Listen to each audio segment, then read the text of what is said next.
हरे कृष्णा माता जी से प्रभु जी दंडवत प्रणाम please accept my obeisances Srila Prabhupad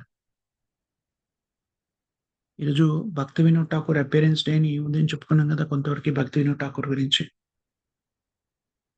ఎవరికైనా గుర్తుందా భక్తి వినోద్ ఠాకూర్ ఎవరు భక్తి సిద్ధాంత సరస్వతి ఠాకూర్ వారి తండ్రి ప్రభుజీ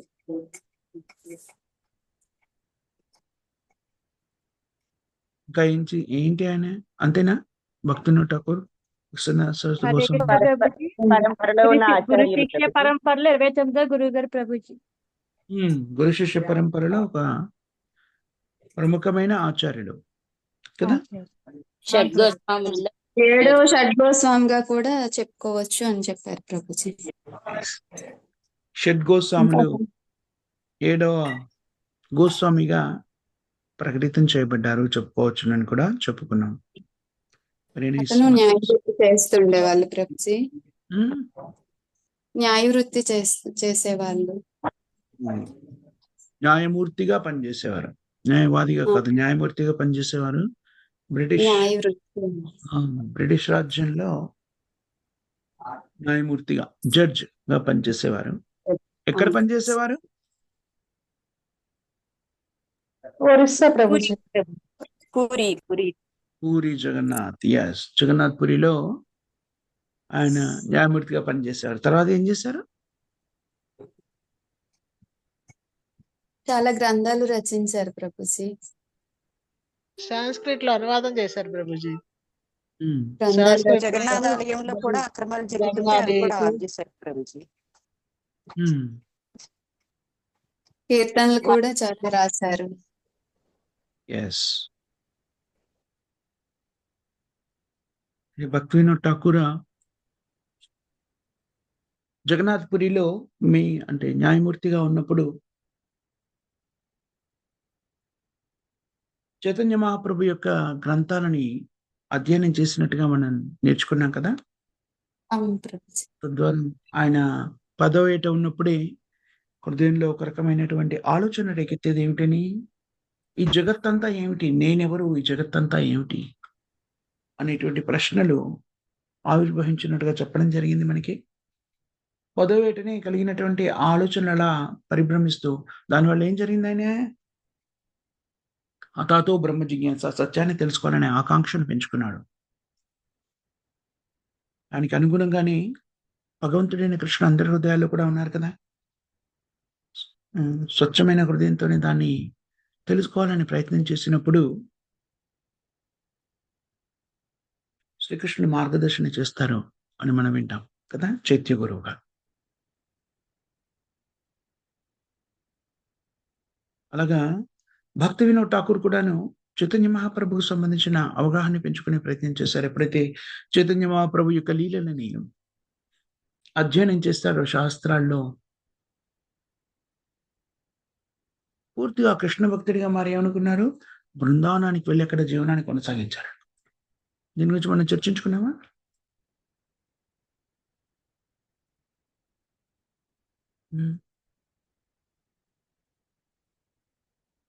బృందావనానికి వెళ్ళి తన జీవనాన్ని కొనసాగించుకోవాలి అనుకున్నప్పుడు ఉద్యోగ విరమణ చేసి బృందావనానికి వెళ్ళి వానప్రస్థాశ్రమాన్ని స్వీకరించి అక్కడ భక్తి కుటీరాన్ని, భజన కుటీరాన్ని ఏర్పరచుకొని అక్కడే జీవనాన్ని కొనసాగించాలి అని. ఇప్పుడు ఏం జరిగింది? చైతన్య మహాప్రభు ఆయన స్వప్నంలో కనిపించి ఏమని చెప్పారు? మీరు బృందావనాన్ని వెళ్ళాలనుకుంటున్నది సబబే, మీరు వెళ్ళవచ్చును, కానీ నవదీప్ ధామంలో నువ్వు చేయవలసినటువంటి కార్యక్రమం గురించి ఏం ఆలోచించావు అని ప్రశ్నించి చైతన్య మహాప్రభు అదృశ్యమైపోతారు స్వప్నంలో. అలా స్వప్నంలో చైతన్య మహాప్రభు కనబడడంతో ఆయన ఆలోచించడం మొదలెడతాడు. అవును కదా, నవదీప్ ధామంలో ఇది చేయవలసిన కార్యక్రమం ఉంది కదా, మరి ఎలాగా అనుకుంటాడు. అందుకని ఆయన ఏమని నిర్ణయం తీసుకుంటారు? సందిగ్ధావస్థలో ఉన్నప్పటికీ 1 వారం గడిచిపోతుంది. మరొకసారి చైతన్య మహాప్రభు అతని స్వప్నంలో కనబడతారు. మరి ఇదే ప్రశ్న మళ్ళీ వేయడంతో ఏమనుకుంటారు భక్తి వినోద్ ఠాకూర్? హ్మ్. ఆయన వ్యవహారిక నామం ఏమని చెప్పుకున్నాము? భక్తివినోద్ ఠాకూర్ వ్యవహారిక నామము?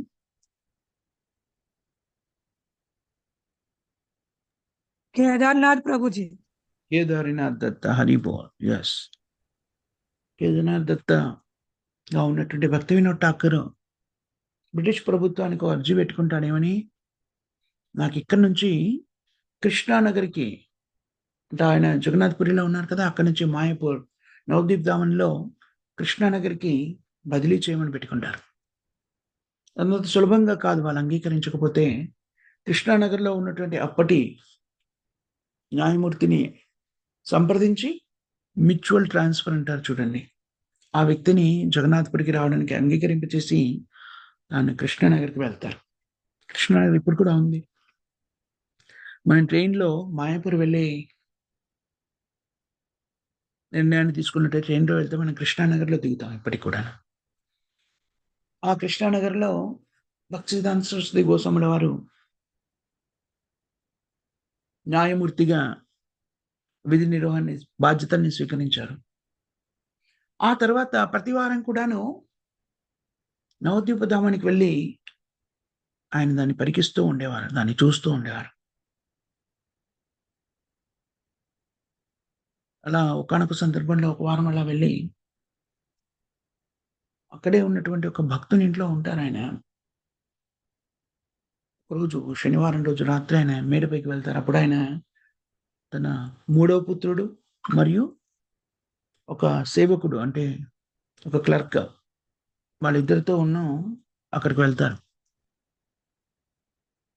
ఆయన ఎక్కడైతే ఉంటారో అక్కడి నుంచి ఆయనకి గంగా నది కనబడుతూ ఉంటుంది. మాయాపూర్‌లో గంగా నది ఉంది కదా! గంగా నది తీరం కనబడుతూ ఉంటుంది. అలా చూసినప్పుడు అకస్మాత్తుగా ఆయనకి పెద్ద మందిరము, దేదీప్యమానంగా వెలిగిపోతున్న మందిరం ఒకటి కనబడుతుంది. దానికి తన మూడో పుత్రుడిని అడుగుతాడు, "నీకు కనబడుతుందా?" అని ఆశ్చర్యపోయి. వాళ్ళ మూడో పుత్రుడు అంటాడు, నాకు కూడా కనబడుతుంది" అంటాడు. అతని సేవకుడిని అడుగుతాడు, "నీకు కూడా కనబడుతుందా?" అంటే, "లేదు నాకు కనబడట్లేదు" అంటాడు. అలా ఆ మందిరం కనబడుతుంది ఆయనకి. మరోసారి కూడాను అలాగే ఆయనకి రెండోసారి కూడా కనబడుతుంది ఒక 3, 4 రోజుల వ్యవధిలో.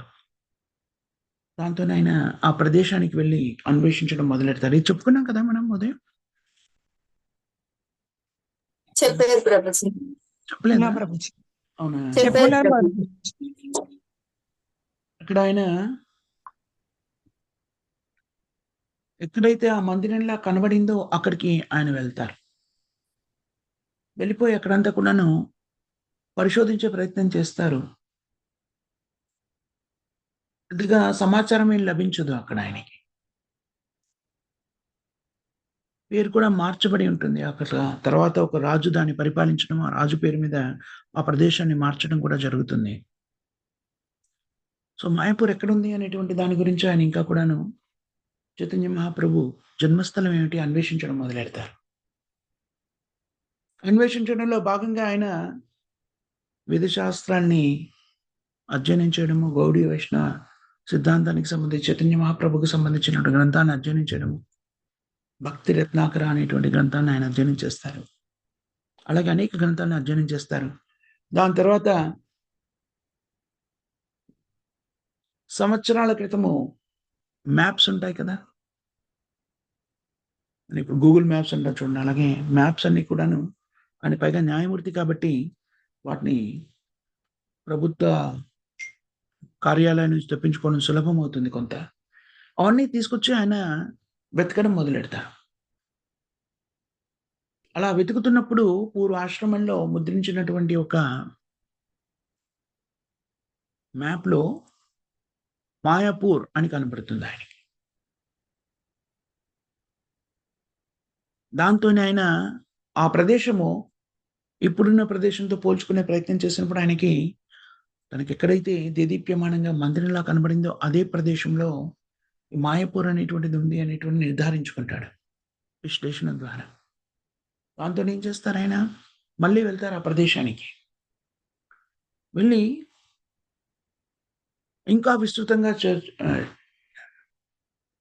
దాని గురించి వివరణ సేకరించే ప్రయత్నం చేస్తారు. చాలా వృద్ధాప్య దశలో ఉన్నటువంటి చాలా పెద్దవాళ్ళు కొందరుంటారు. వాళ్ళని కూడాను ఆయన మాయాపురికి సంబంధించిన వివరణ గురించి అడగడం జరుగుతుంది. అందులో కొంతమంది వ్యక్తులు తెలియజేస్తారేమని, ఆ! ఇది చైతన్య మహాప్రభు ఆవిర్భావ ప్రదేశం. మీరు కొంచెం ముందుకు వెళ్లారనుకోండి, అక్కడ మీకు తులసి వనం కనబడుతుంది. చూద్దాం. నిజంగానే వెళ్తారాయన. కొంచెం లోపలికి వెళ్లి చూస్తే అక్కడ మొత్తం అంతా తులసి వనం ఉంటుంది. ఎవరు నాటిన చెట్లు కావు అవన్నీ కూడాను. వాటంతటవే ప్రకటితమయ్యాయి. ఆ పరివారక ప్రాంతంలోని శ్రీ చైతన్య మహాప్రభు ఆవిర్భవించారనేనికి బోధపడుతుంది. దాన్ని నిర్ధారించుకున్న తర్వాత ఆయన ఏం చేస్తారని చెప్పుకున్నాము మనం. దాన్ని నిర్ధారించుకున్న తర్వాత ఇదంతా కూడాను బాహ్య రూపంలో పటాల ద్వారా, లేకపోతే మ్యాప్స్, గ్రంథాల అధ్యయనం ద్వారా దాన్నంతా నిర్ధారణ చేసిన తర్వాత, ఆ సమయంలో గౌడీయ మఠానికి అధిపతి అయినటువంటి జగన్నాథదాస్ బాబాజీ మహారాజ్, ఆయన గౌడీయ మఠ అధిపతిగా ఉంటారు. భక్తి వినోద్ ఠాకూర్ యొక్క గురువు గారు కూడాను. ఆ సమయంలో జగన్నాథదాస్ బాబాజీ మహారాజ్ వయసు దాదాపుగా 120 పైచిలకు సంవత్సరాలు ఉంటుంది. అసలు ఆయన నడవలేని పరిస్థితిలో ఉంటారు. అసలు తన కార్యక్రమాలు తను కూడా చేసుకోలేని, నడవలేని పరిస్థితిలో ఉంటారు.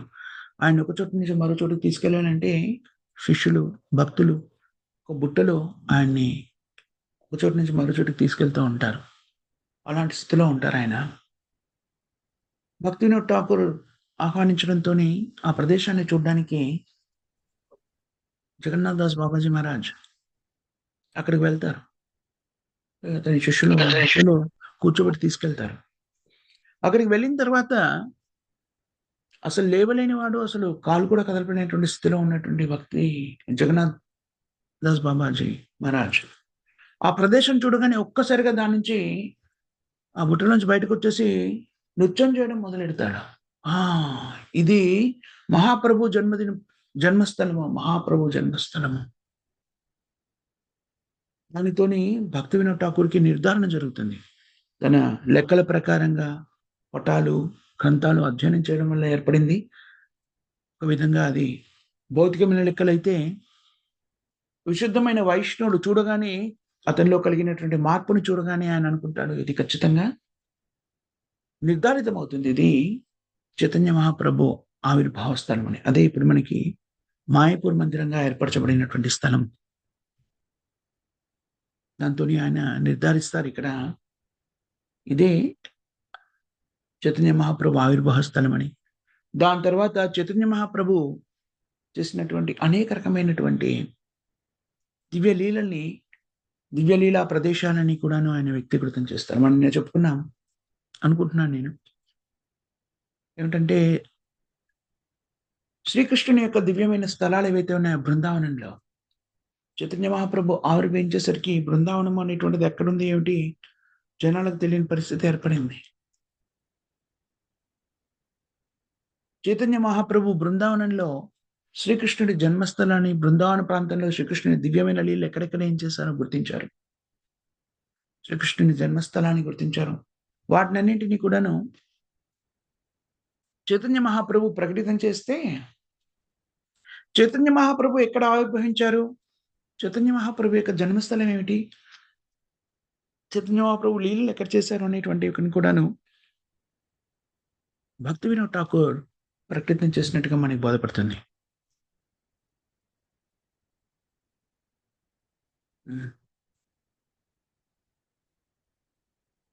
ఈ విధంగా చైతన్య మహాప్రభు యొక్క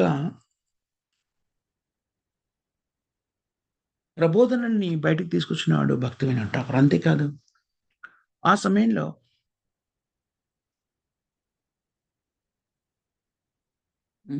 చైతన్య మహాప్రభు యొక్క ప్రబోధనలకి భిన్నమైన ప్రబోధనని చైతన్య మహాప్రభు ప్రబోధన రూపంలో ప్రకటితం చేసేటువంటి స్థితిలో ఉన్నటువంటి వ్యక్తులని వాళ్ళ ప్రబోధనలోని వక్రమార్గాన్ని తుడిచిపెట్టారు భక్తి వినోద్ ఠాకూర్ అని చెప్పడం జరుగుతుంది. అంతేకాకుండా చైతన్య మహాప్రభు ప్రబోధనని ఆయన ప్రపంచవ్యాప్తంగా అందించడం కోసమని ఆ సమయంలోనే ఆహ్, కెనడాలోని యూనివర్సిటీస్‌కి, బ్రిటిష్ యూనివర్సిటీస్‌కి కూడాను చైతన్య మహాప్రభు యొక్క ప్రబోధనలు అనే గ్రంథాల్ని ఆయన ఆంగ్లంలో రచించినటువంటి గ్రంథాల్ని గ్రంథాలయాలకు పంపిస్తారు. యూనివర్సిటీలకు పంపిస్తారు. తద్వారా ఆయన శ్రీల ప్రభుపాదుల వారు వ్యక్తిగతంగా రావడానికి ముందే చైతన్య మహాప్రభు ప్రబోధనలకు సంబంధించిన సందేశాన్ని పాశ్చాత్య దేశాలకు అందించినవాడు భక్తివినోద. అంతేకాకుండా ఒక సేనాపతి భక్తుడొకరు ఆవిర్భవిస్తారు. ఆయన జగత్తంతా కూడాను దీన్ని ప్రచారం చేస్తారని భవిష్యవాణిని ప్రకటితం చేసినవాడు భక్తివినోద. ఒకానొక రోజు వస్తుంది ఖచ్చితంగాను. పాశ్చాత్య దేశీయులు, ఆంగ్లేయులు, రష్యన్లు, జర్మన్లు అందరూ కూడాను ఇక్కడ హరికీర్తన చేస్తారు. చైతన్య మహాప్రభు ప్రబోధనలతో ఆకర్షితులై ఇక్కడ అందరూ కలిసి హరికీర్తన చేస్తారని.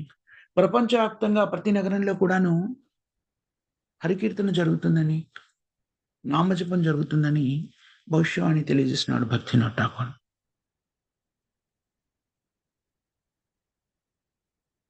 హ్మ్. అనేక సందర్భాల్లో ఇప్పుడున్నట్టుగానే ఇంతకన్నా కూడా దారుణమైన స్థితిలో అప్పుడు కూడాను అనేక మంది వ్యక్తులు తమను తాము యోగులుగా లేకపోతే భగవంతునిగా ప్రకటితం చేసుకునేటువంటి స్థితి ఏర్పడుతుంది. ఒకానొక సందర్భంలో పూరీలో మెజిస్ట్రేట్‌గా ఉన్న సమయంలో ఒక వ్యక్తి తనను తాను భగవంతునిగా ప్రకటితం చేసుకున్న స్థితి ఏర్పడుతుంది. నేను మహావిష్ణువు యొక్క అవతారాన్ని చెప్పుకుంటాడు. బిసకిషన్ అని బిసాకి పేరు పెడతాడు. అమ్మా? బిసాకి సేన్. ఆ! బిసాకిసేన్ అని. హ్మ్.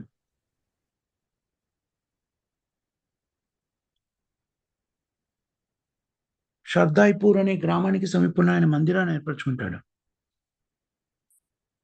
యోగ విధానంలో పరిపక్వతని సిద్ధించుకొని కొన్ని సిద్ధుల్ని కూడా సంప్రాప్తించుకుంటాడు. అనేకులు అతని సేవ చేయడానికి సంసిద్ధులవుతారు.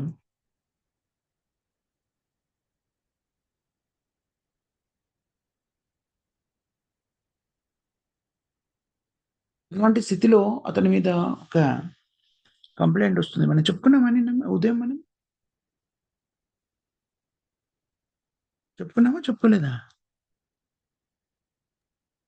ఇది చెప్పలేదు ప్రభుజీ. లేదు ప్రభు. కదా! ఓకే. ఆయనేం చేస్తాడు అంటే, తానే భగవంతుడిని చెప్పేసి రకరకాల కార్యక్రమాలు నిర్వర్తిస్తాడు. ఏమని నేనే మహావిష్ణువుని అని రాసలీలను రచించేటువంటి ప్రక్రియలో నిమగ్నమవుతారు. అందుకని ఆ గ్రామంలో ఉన్నటువంటి నిజంగానే అనేక మంది మూర్ఖత్వాన్ని కలిగినటువంటి వ్యక్తులు నిజంగానే భగవంతుడిని విశ్వసించి తను రాసలీలలో రాసనృత్యం చేయడానికి భార్యల్ని, వాళ్ళ కూతుళ్ళని పంపించడం మొదలెడతారు ఆయనతో నృత్యం చేయడానికి. కానీ దీన్ని అంగీకరించిన వాళ్ళు కూడా కొందరుంటారు. వాళ్ళేమనుకుంటారు, ఈ వ్యక్తి ఇతరుల భార్యతోని, ఇతరుల కూతుళ్ళతోని నృత్యం చేస్తూ ఉన్నాడు. తానే భగవంతుడనుకొని, ఇది సరి అయినది కాదు అనుకున్న వాళ్ళంతా కూడాను అప్పటి బ్రిటిష్ పరిపాలకులు ఎవరైతే ఉన్నారో గవర్నర్‌కి కంప్లెయింట్ ఇస్తారు. గవర్నర్‌కి తెలుసుని ఇక్కడ భక్తి వినోద్ ఠాకూర్ న్యాయమూర్తిగా ఉన్నాడని, పైగా ఆధ్యాత్మికతకి సంబంధించిన పరిజ్ఞానాన్ని కలిగి ఉన్నటువంటి వ్యక్తి అని తెలుసుకొని, ఆ గవర్నర్ ఏం చేస్తారు, ఈ సమస్యకి పరిష్కారాన్ని కనుక్కోమని, దీన్ని సరిదిద్దమని భక్తి వినోద్ ఠాకూర్‌కి ఆదేశిస్తారు.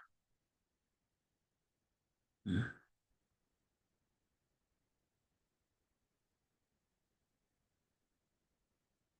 దాన్ని భక్తి వినోద్ ఠాకూర్ స్వీకరిస్తారు.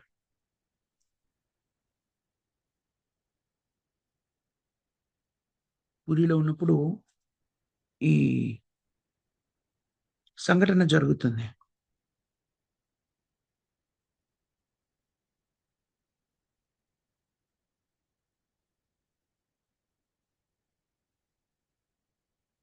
ఈ బైసాఖి సేన్ అనేటువంటి వ్యక్తి చైతన్య మహాప్రభు యొక్క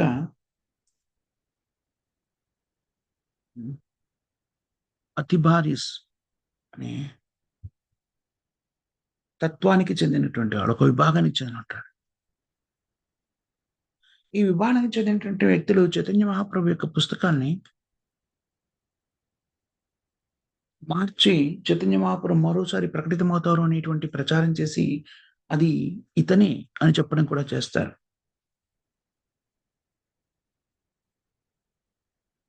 దాంట్లో కొంతమంది వ్యక్తులు కృష్ణ బలరాములకి చైతన్య మహాప్రభు, బ్రహ్మ ఇలాంటి వాళ్ళు మళ్ళీ ప్రకటితమయ్యారని, అలా ప్రకటితమవుతారని పుస్తకాల్లో వ్యక్తీకృతం చేయబడిందని దాని మార్పులు చేర్పులు చేసి అతిభారిస్ గ్రూప్ అనే ఒక విభాగాన్ని ఏర్పరుస్తారు.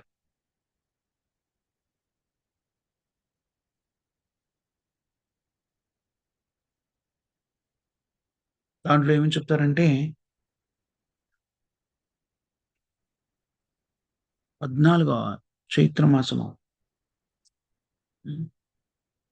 మహావిష్ణువు తన చతుర్భుజ రూపంలో ప్రకటితమవుతారని,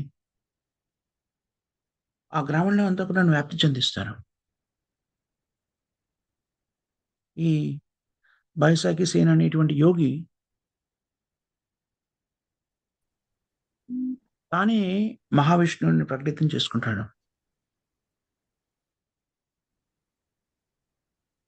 యూరోపియన్ల నుంచి బ్రిటిష్ రాజ్యం నుంచి భారతదేశాన్ని రక్షించబోతున్నానని,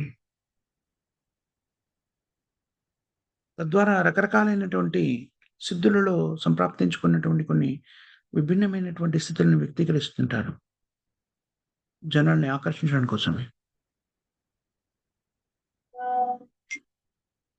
అలా అగ్ని ముందు నిలబడి అగ్నిలోకి ప్రవేశించడము, దాని నుంచి బయటికి రావడము, ఎలాంటి గాయం లేకుండా మనుషుల యొక్క మనస్సుల్ని చదివేటువంటి విద్యను కూడా నేర్చుకుంటారు.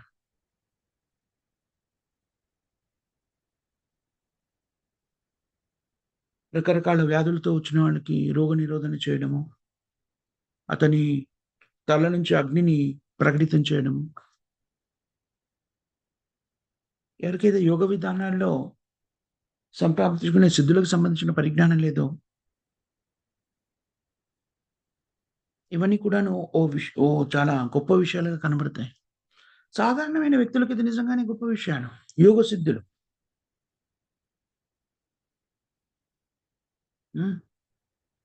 కానీ యోగతత్వాన్ని గురించి తెలిసినటువంటి వ్యక్తులు, భక్తి వినోద్ ఠాకూర్ లాంటి వాళ్ళకి అవన్నీ కూడాను భగవద్భక్తిలో స్థిరపడి ఉండడము, ఆధ్యాత్మిక జగత్తులకు ప్రవేశించడంతో పోలిస్తే అత్యంత అల్పమైనటువంటి భౌతిక శక్తులు అనే విషయం బోధపడుతుంది. కొన్ని రకాల తపస్సులు చేయడం ద్వారా, యోగ విద్యను అభ్యసించడం ద్వారా దాన్ని సంప్రాప్తించుకోవచ్చు. అది ఆధ్యాత్మికం కాదు అనే విషయం తెలుసును. ఈనాటి కూడా మనం చూస్తుంటాము. అనేక మంది వ్యక్తులు తమను తాము భగవంతునిగా ప్రకటితం చేసుకుంటారు రకరకాలైనటువంటి యోగ సిద్ధుల్ని సంప్రాప్తించుకొని. దాన్ని చూసి సామాన్యులు అనేకులు కూడాను వాళ్ళకి అన్యాయులుగా మారిపోతారు. అమాయకమైన జనాలు వాళ్ళని భగవంతునిగా ఆరాధిస్తారు. మూర్ఖులు నిజానికి వాళ్ళు, కానీ అలా చెబుతున్నటువంటి మోసపూరితమైనటువంటి వ్యక్తుల్ని భగవంతునిగా ప్రార్థిస్తారు. అలాగా బైసాఖి సేన్ అనే ఈ వ్యక్తి కూడాను తను తాను భగవంతునిగా మహావిష్ణువుగా ప్రకటించుకుంటాడు. అతని ఇద్దరు అనుయాయులు, ఒకరు తమను తాము బ్రహ్మగా, మరొకరు శివుడిగా ప్రకటించుకుంటాడు. భువనేశ్వర్కి దగ్గరలో ఉన్నటువంటి ఆటవిక ప్రాంతంలో నివాసాన్ని ఏర్పరచుకుంటాడు. అక్కడే ఒక మందిరాన్ని కూడా స్థాపిస్తాడు బైసాఖి సేన్. ఒడిశాకు చెందినటువంటి రాజవంశీయుల దగ్గర నుంచి కొంత ధనాన్ని సేకరించి డొనేషన్ల రూపంలో దాన్ని అక్కడ ఒక మందిరాన్ని స్థాపించారు. చుట్టుపక్కల ఉన్న గ్రామవాసులు తానే కృష్ణునిగా కూడా చెప్తున్నారు కాబట్టి తన ఆనందం కోసమని కొంతమంది స్త్రీలని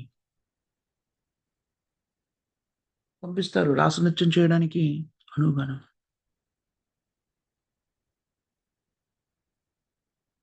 అలా తన తాను అధిపతిని అనేటువంటి భావాన్ని వ్యక్తీకరిస్తూ ఆయన జీవనాన్ని కొనసాగిస్తుంటాడు.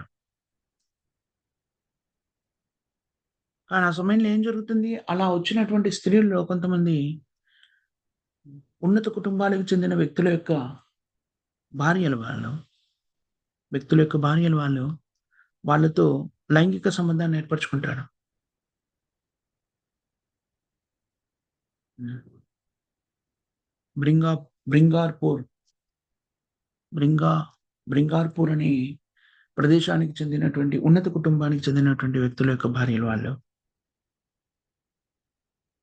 అప్పుడు ఆ భర్తలంతా కూడాను దీన్ని విభేదిస్తారు. వాళ్ళంతా కూడాను గవర్నర్‌కి నివేదిస్తారు ఈ విషయాన్ని. ఇప్పుడు రావెన్ షా అనేటువంటి వ్యక్తి బ్రిటిష్ రాజ్యంలో అక్కడ ఆ ప్రదేశానికి అధిపతిగా ఉంటాడు. ఒరిస్సా విభాగానికి. ఇవన్నీ కూడాను విన్న తర్వాత ఆయన ఏం చేస్తారు? ఈ దీనికి సంబంధించిన విచారణంతా పూర్తి చేయమని భక్తి వినోద్ ఠాకూర్‌కి అందిస్తారు. పూర్తి విచారణ కావిస్తారు భక్తి వినోద్ ఠాకూర్. చాలా సున్నితమైనటువంటి విషయంగా భావిస్తారు.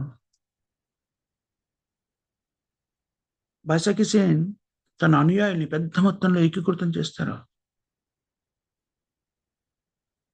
ఎంత పెద్దగా తన అనుయాయుల్ని పెంచుకుంటాడు అంటే, ఆ పరివారక ప్రాంతాలన్నిటికి కూడాను ప్రమాదకారిగా మారతాడు. అలా మారి అక్కడొక ఉద్యమాన్ని లేవదీస్తారన్నంత శక్తిని సంపాదించుకుంటాడు.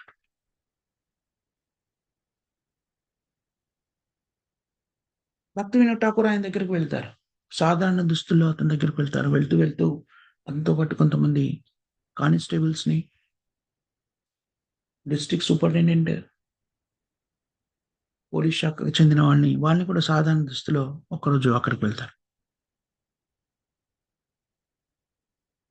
సూర్యాస్తమయం తర్వాత ఒకరోజు ఆహ్, అటవీ ప్రాంతానికి వెళ్తారు వాళ్ళంతా కూడాను.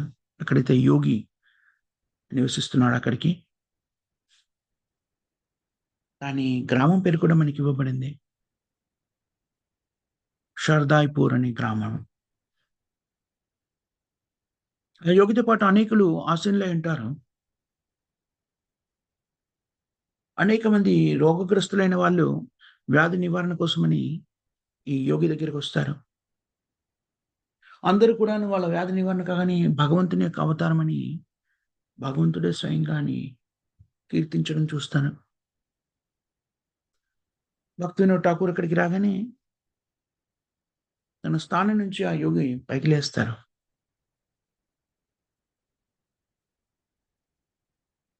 లేచి భక్తి వినోద్ ఠాకూర్‌ని చూసి అంటారు, "నువ్వెవరో నాకు తెలుసు. నువ్వు బెంగాలీవి మరియు న్యాయమూర్తివి.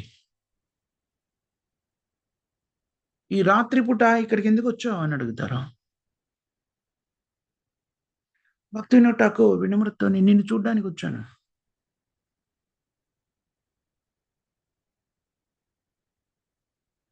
అంటారు. అంటే అందుకోసమే వచ్చినట్టయితే మీరు కూర్చొని నా ప్రబోధనలు వినండి అంటాడు ఆ బైసాకి. నేను శ్రీ మహావిష్ణువుని. క్షీరోదక సముద్రం నుంచి ప్రకటితమయ్యాను. నేను ఈ ప్రదేశానికి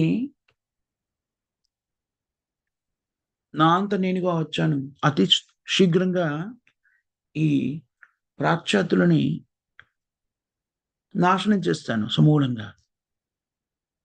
ఇంతే కాదు బ్రిటిష్ రాజుని కూడా మేము నాశనం చేసేస్తాను. దీన్ని నేను అన్ని చోట్ల ప్రకటితం చేస్తున్నాను. ఈ మాటలు చెప్పగానే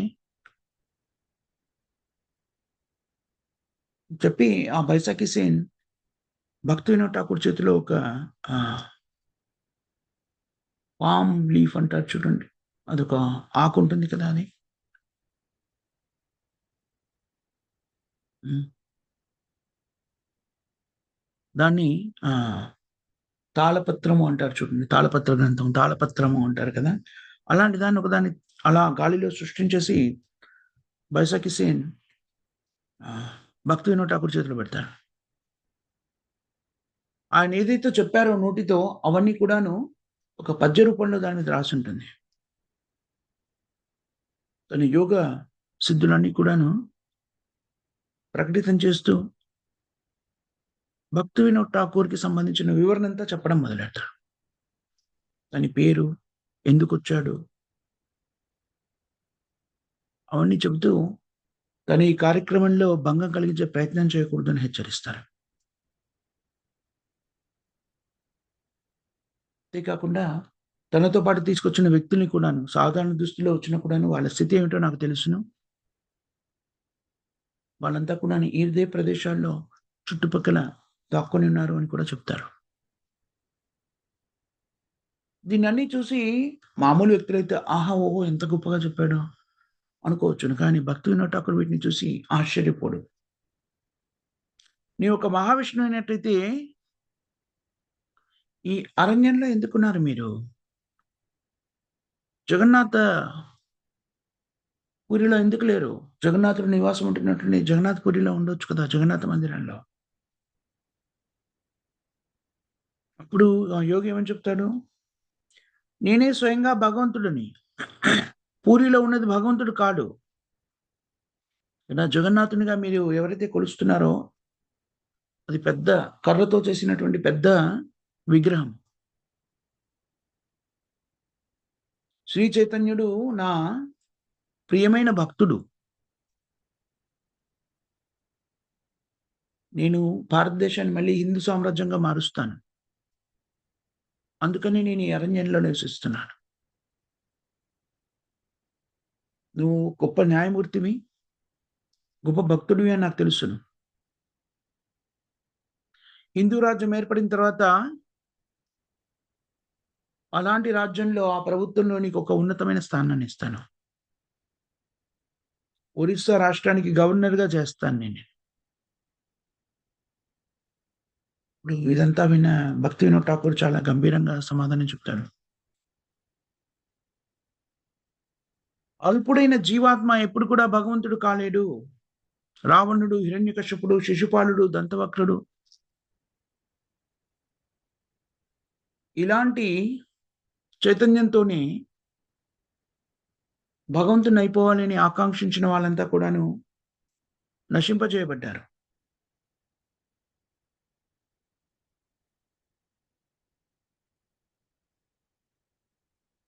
ఇది విన్న తర్వాత యోగి అనుకుంటాడు, భక్తి వినోద్ ఠాకూర్‌ని ఇంకా కూడాను ప్రభావితం చేయడం కోసమని వ్యాధిగ్రస్తులైనటువంటి అనేకుల్ని తన ముందుకు పిలుస్తాడు. ఈ జబ్బులకి, ఈ వ్యాధులకి నివారణే లేదని వదిలిపెట్టిన వాళ్ళందరినీ కూడా పిలుస్తాడు. క్షణాల్లో వాళ్ళందరినీ కూడాను రోగాల నుంచి ముక్తుల్ని చేస్తూ ఉంటాడు. హ్మ్.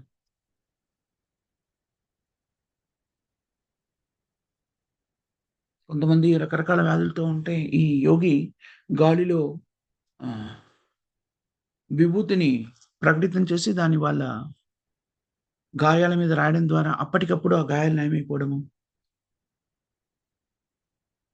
వ్యాధి నుంచి లేకపోతే వేదన నుంచి ముక్తుడవడము. ఇవన్నీ ప్రకటితం చేస్తారు. ఇవేవి కూడాను భక్తి వినోద్ ఠాకూర్‌ని పెద్దగా ప్రభావితం చేయవు. ఆయనెలా ఆలోచిస్తారు భక్తి వినోద్ ఠాకూర్?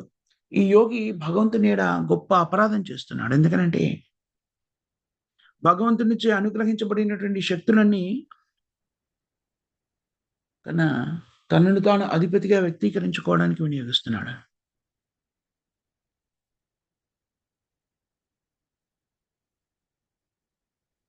శారదాయిపూర్‌లో ఈ యోగి ఇంకా ఏం చేస్తాడో చూద్దామనే ఆసక్తితోని భక్తి వినోద్ ఠాకూర్ ఆ రాత్రి అక్కడే ఉంటారు. ఈ యోగిని హ్మ్. కారాగారంలో బంధించాలి అనుకుంటాడు కానీ, దానికి మరికొంత విచారణ జరిపిన తర్వాత ఆ పని చేయాలనుకుంటారు. మరుసటి రోజు భక్తి వినోద్ ఠాకూర్ చుట్టుపక్కల ఉన్న గ్రామాల్లో ప్రయాణం చేస్తారు. జనులు ఏమనుకుంటున్నారు ఈ వ్యక్తి గురించి ఏమిటి అనేటువంటిది. కొన్ని చోట్ల ఈ వ్యక్తి గురించి గొప్పగా చెప్పడం విన్నాడు. మరికొందరు ఈ యోగి చేసేటువంటి పనులేవైతే ఉన్నాయో, ముఖ్యంగా ఇతరుల భార్యల్ని చెరబట్టే విధానం ఏదైతే ఉందో, దాని వల్ల వేదనను వ్యక్తం చేసిన వాళ్ళు, ఆవేశాన్ని వ్యక్తీకరించిన వాళ్ళు, కోపోద్రిక్తులైన వాళ్ళు,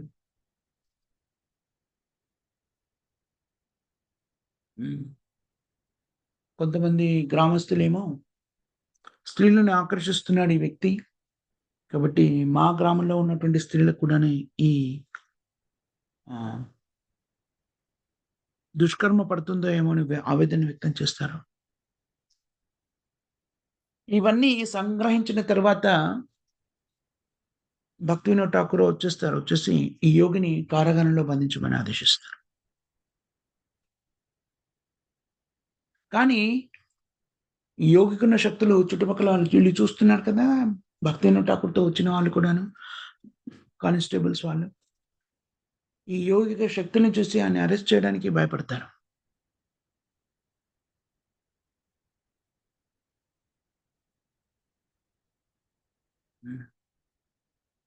దాంతో భక్తి వినోద్ ఠాకూర్ స్వయంగా ఈ యోగిని అదుపులోకి తీసుకుంటారు. దానికి కావలసినటువంటి ఇంకా ఎక్కువ మంది రక్షక దళాన్ని రప్పిస్తారు. మరుసటి రోజు అనుకుంటాను ఆయన ఈ యోగిని తన కస్టడీలోకి తీసుకుంటారు. యజ్ఞం నిర్వర్తిస్తున్నటువంటి బైసాకి సేన్ 1000 మందితో పాటు అక్కడ యజ్ఞం నిర్వర్తిస్తుంటారు. ఈ యోగిని స్తుతిస్తూ అనేక మంది ప్రార్థనలు చేస్తుంటారు. వారి మధ్యలో ప్రకటితమై పోలీసులతో సహా అక్కడ ప్రకటితమై భక్తి వినోద్ ఠాకూర్ అతన్ని అదుపులోకి తీసుకుంటారు. అనేకులు పోలీసుల్ని వాళ్ళ చేతుల్లో ఉన్నటువంటి ఆయుధాన్ని చూసి పారిపోతారు. ఈ వార్త చుట్టుపక్కల గ్రామాలకి అలా వ్యాప్తి చెందుతుంది. దాంతోని ఉద్రిక్త పరిస్థితులు ఏర్పడడంతో ప్రభుత్వము సైనిక దళాన్ని కూడా పంపినట్టుగా చెప్పబడింది.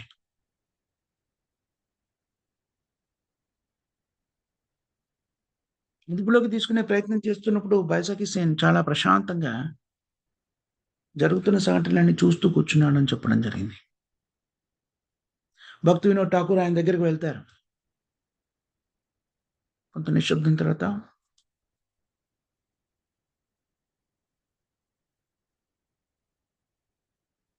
బైసాకి సేన్ అడుగుతాడు భక్తి వినోద్, ఇదంతా ఏమిటి అని.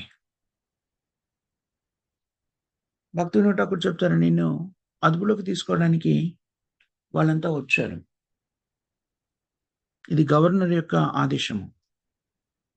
నిన్ను పూరికి తీసుకురమ్మని ఆదేశించడం జరిగింది.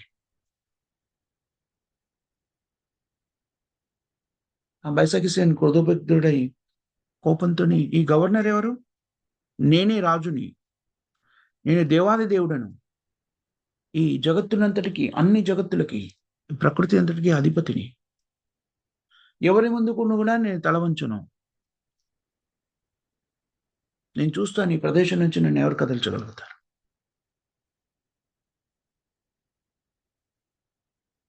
ఇది విన్న తర్వాత భక్తి వినోద్ ఠాకూర్ అంటారు, మీరు మీ అంత మీరుగా రాకపోతే మిమ్మల్ని బలవంతంగా తీసుకెళ్లాల్సిన అగత్యం ఏర్పడుతుంది. చాలా దృఢంగా సమాధానం ఇస్తారు భక్తి వినోద్ ఠాకూర్. దాంతో ఇంకా కోపోద్రిక్తుడవుతాడు బైసాకి సేన్. అంటాడు, ఇక్కడ నుంచి ఈ స్థలాన్ని వదిలిపెట్టమని నేను నిన్ను ఆదేశిస్తున్నాను.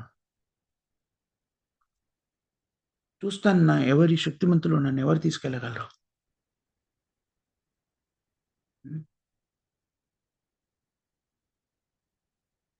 అని తన తలని ఇలా విదిలించడం మొదలెడతాడు. దాంతో ఆ తల వెంట్రుకల నుంచి అగ్నిజ్వాలలు ప్రకటితమవుతాయి. అలా ప్రకటితమైన అగ్నిజ్వాలలు గాలిలో పాముల్లాగా అన్ని చోట్ల వ్యాప్తి చెందడం మొదలెడతాయి. ఈ యోగి కళ్ళు చాలా ఎర్రగా మారిపోతాయి. అక్కడి నుంచి కూడాను అతని కళ్ళల్లోంచి కూడాను అగ్నిగోళాలు ప్రకటితమవడం మొదలెడతాయి. ఇవన్నీ చూసి అనేకులొచ్చారు. రక్షక భటులు వాళ్ళంతా కూడాను భయభ్రాంతులకు లోనవుతారు.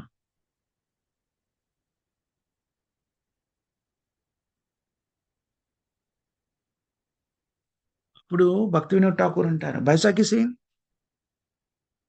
నువ్వు మాకెన్ని రకాలైనటువంటి సిద్ధులనైనా ప్రకటించేయి.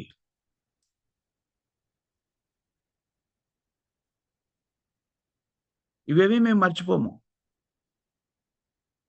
కానీ భగవంతుని పాదాల చెంత నువ్వు అపరాధం చేశావు. నువ్వు ఒక సామాన్యమైన జీవాత్మవి. కానీ నిన్ను నువ్వు భగవంతుడిగా ప్రకటితం చేసుకుంటున్నావు. ఆ విధంగా భగవంతుని యొక్క అపరాధకుడివి నీవు. అంతేకాకుండా నువ్వు ప్రస్తుత ప్రభుత్వానికి కూడా వ్యతిరేకమైన జీవన విధానాన్ని, వ్యతిరేకతను వ్యక్తీకరించావు. నువ్వు పూరికి రావాల్సింది అక్కడ నీ దోషాలకి సరి అయిన శిక్ష అనేటువంటిది నిర్ణయించడం జరుగుతుంది.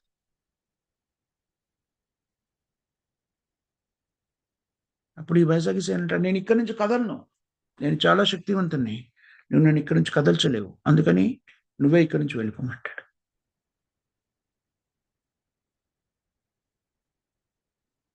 భక్తి వినోద్ ఠాకూర్ నలుగురు రక్షక భటులకు ఆదేశిస్తారేమని దగ్గరలోని గ్రామాల్లోకి వెళ్ళి ఒక ఎడ్ల బండిని ఒకటి తీసుకురమ్మంటాడు. వాళ్ళు వెళ్ళి అది తీసుకొచ్చేలోగా భక్తి వినోద్ ఠాకూర్ ఈ యోగికి కొంత ప్రబోధన చేస్తారు. ఇది నీ ఊహాజనితమైనటువంటి భ్రాంతికరమైన జీవన విధానం. ఇది నువ్వు పరిపూర్ణుడివి కాదు, భగవంతుడివి కాదు. ఈ విషయాన్ని నువ్వు అంగీకరించాలి. నువ్వు ప్రకటితం చేస్తున్నటువంటి ఈ దివ్య శక్తుల్లా కనబడుతున్నాయి కదా, ఇవన్నీ కూడా యోగ శక్తులు. భగవంతుని శక్తుల ముందు అత్యంత అల్పమైనటువంటివి. భగవంతుని యొక్క దివ్యమైనటువంటి విశుద్ధమైన భక్తుల శక్తుల ముందు ఇది చాలా అల్పమైనటువంటిది. ఇది నువ్వు సరిగ్గా అర్థం చేసుకోవాల్సిందిగా నేను నీకు విజ్ఞప్తి చేస్తున్నాను, వినమ్రతతో చెప్తాను. దెబ్బతిన్న పాములాగా పైకి లేస్తాడు ఈ యోగి. నీకు నేనెవరో తెలీదు.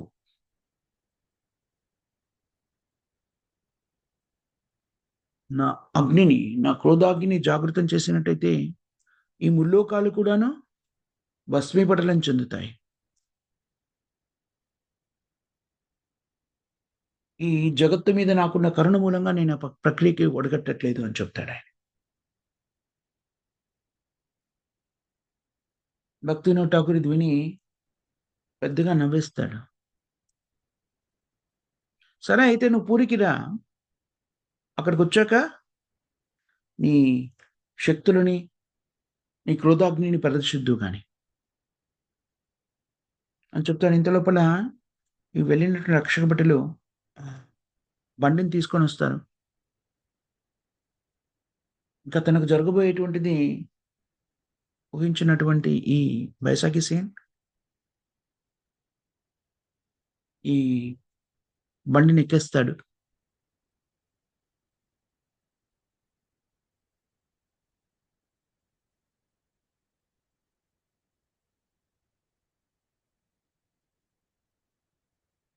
ఎక్కే ముందు ఏమంటాడు, భక్తుల యొక్క ఆజ్ఞని భగవంతుడు అనుగ్రహిస్తారు అని చెప్పబడింది కాబట్టి, నువ్వు భక్తుడి కాబట్టి నేను నీతో పాటు, నువ్వు కోరుకున్నావు కాబట్టి నీ కోరిక ప్రకారంగా నేను పూరికి వస్తున్నాను అని దాంట్లో బండిలో ఎక్కేస్తాడు.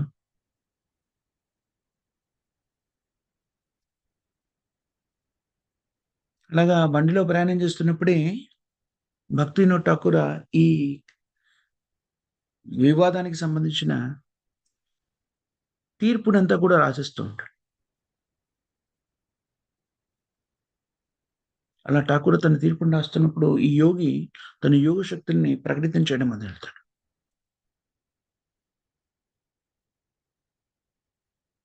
అవన్నీ కూడా భక్తి వినోద్ ఠాకూర్ దాన్ని గమనిస్తున్నాడు, కానీ స్థిరంగా ఉన్నారు. పూరి నగరానికి చేరుకోగానే ఈ యోగిని ఒక నిర్జన ప్రదేశంలో ఉంచడం జరుగుతుంది, కారాగారంలో. ఈ యోగి చుట్టూ 3 డజన్ల ముస్లిం కానిస్టేబుల్స్ ని భక్తి వినోద్ ఠాకూర్ ఏర్పాటు చేస్తారు. 3 డజన్ల ముస్లిం కానిస్టేబుల్, 72 మంది పోలీసులు ఈ యోగిని ఎక్కడైతే ఉంచారో ఆ ప్రదేశాన్ని అంత కాపలాగా ఉంచుతారు రాత్రింపగళ్ళు. ఆ తర్వాత ఆయన మళ్ళీ ఎవరైతే తమను తాము బ్రహ్మ శివుడుగా ప్రకటితం చేసుకున్నారో వాళ్ళని కూడాను అదుపులోకి తీసుకోవడానికి వెళ్తారు.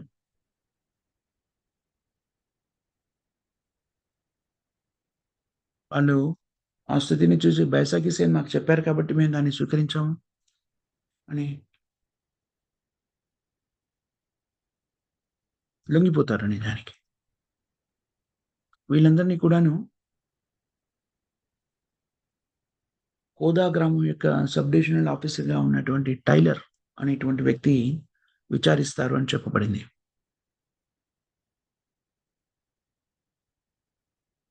బైసాఖి సేన్ తను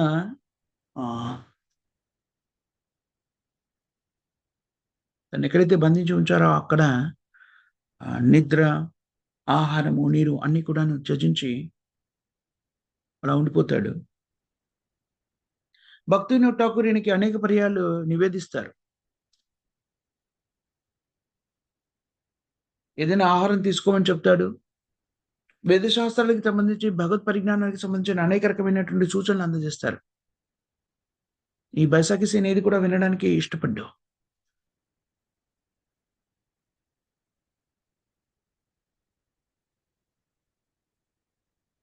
ఆ సమయంలో ఇతని మీద నేరారోపణ విచారణ జరుగుతున్నప్పుడు అతని వైపు వాదించడానికి ప్రజలలో పూరిలోని కొంతమంది వ్యక్తులు కలిసి ఒక న్యాయవాదిని ఏర్పరుస్తారు బైసాఖి సేన్కి. 18 రోజుల పాటు విచారణ జరుగుతుంది. పూరి జిల్లా న్యాయస్థానంలో జరుగుతుంది. దాదాపు 1000 మంది యోగి యొక్క అనుయాయులు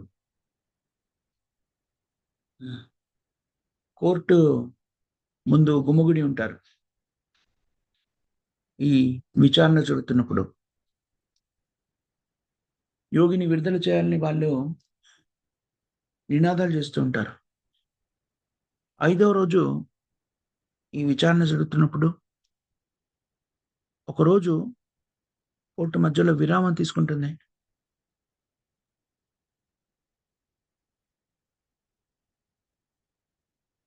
దాని తర్వాత 6వ రోజు విచారణ జరుగుతున్నప్పుడు బైసాఖి సేన్ భక్తి వినోద్ ఠాకూర్ని బెదిరిస్తారు. ఏమని? వెంటనే నా విచారణ ఆపేయు, లేకపోతే నువ్వు ఇంతవరకు కలిగి ఉన్నవన్నీ కూడా నువ్వు నష్టపోతావు. నువ్వు వెళ్ళి మీ ఇంటికి వెళ్ళి చూడు, ఏ రకమైన విధ్వంసం జరుగుతుందో నీకు బోధపడుతుంది. 6వ రోజు భక్తి వినోద్ ఠాకూర్ ఇంటికి వెళ్ళగానే తన 2వ కుమార్తె 7 సంవత్సరాలు ఉంటాయి ఆమెకి, కాదంబిని. ఆమెకి ఒక వ్యాధి సోకుతుంది, విపరీతమైనటువంటి జ్వరము. ఆ వ్యాధి ఎలాంటి వ్యాధి అంటే అది నివారణ లేనటువంటి ఒక వ్యాధి. కొన్ని క్షణాలు స్పృహలో ఉంటుంది, మళ్ళీ స్పృహ కోల్పోతుంది. కొన్ని క్షణాలు స్పృహలో ఉంటుంది, స్పృహ కోల్పోతుంది.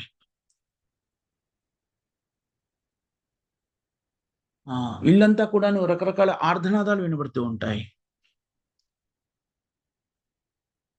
అయినా సరే భక్తి వినోద్ ఠాకూర్ తన దృఢ సంకల్పాన్ని వదిలిపెట్టుకోడు. పూర్తి విశ్వాసం, భగవంతుడి మీద పూర్తి విశ్వాసాన్ని కలిగి ఉంటాడు. ఇలాంటి అల్పమైనటువంటి యోగుల శక్తుల నుంచి భగవంతుడే తను ఖచ్చితంగా పరిరక్షిస్తాడనేటువంటి పరిపూర్ణమైన విశ్వాసాన్ని కలిగి ఉంటారు. కాదంబినిని చూడ్డానికి భక్తివినోద్ ఠాకూర్ రెండో కూతురు కాదంబినిని చూడ్డానికి అనేకులు అక్కడికొస్తారు. డాక్టర్లు వైద్యం చేయడానికొస్తారు.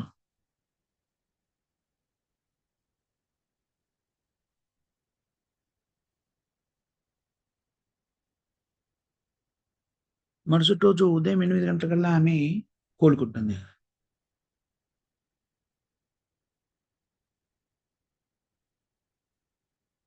భక్తివినోద్ ఠాకూర్ భార్య పేరు శ్రీమతి భగవతీ దేవి. ఆందోళనకు గురవుతుంది. తన పిల్లలందరికీ కూడా ఏం జరుగుతుంది? ఈయనేమో ఇలా చేసేస్తున్నారు అని భర్తకి నివేదిస్తుంది. ఏమని? ఈ బైసాఖి సేన్ ఎవరైతే ఉన్నారో ఆయన మన కుటుంబాన్నంతా కూడా అంతం చేస్తానంటున్నాడు.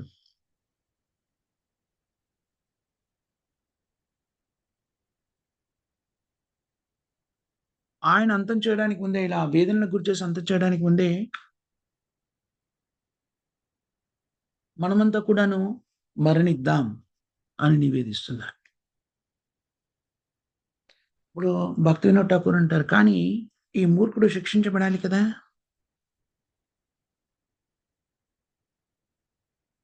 అని తన భార్యతో చెప్తాడు. తన జీవిత కథలో ఆటోబయోగ్రఫీ అంటారు కదా! దాంట్లో భక్తివినోద్ ఠాకూర్ ఈ విషయాలన్నీ కూడా వివరిస్తారు. ఈ విచారణ జరుగుతున్న సమయంలో పూరి నగరం అంతా కూడా అల్లకల్లోలంగా మారిపోతుంది. పూరిలో నిర్వహించబడేటువంటి పాఠశాలలో అగ్ని ప్రమాదాలు జరుగుతుంటాయి. అగ్ని దానంతటదే ప్రకటితమవుతుంటుంది.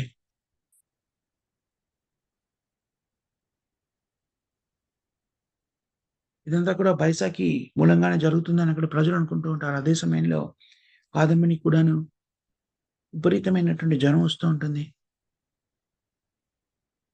యోగ విధానాన్ని అవలంబించి యోగ సిద్ధులను సంప్రాప్తించుకున్న బైసాఖి సేన్ ఏదో విధంగా యోగ శక్తుల్ని సంప్రాప్తించుకున్నాడు.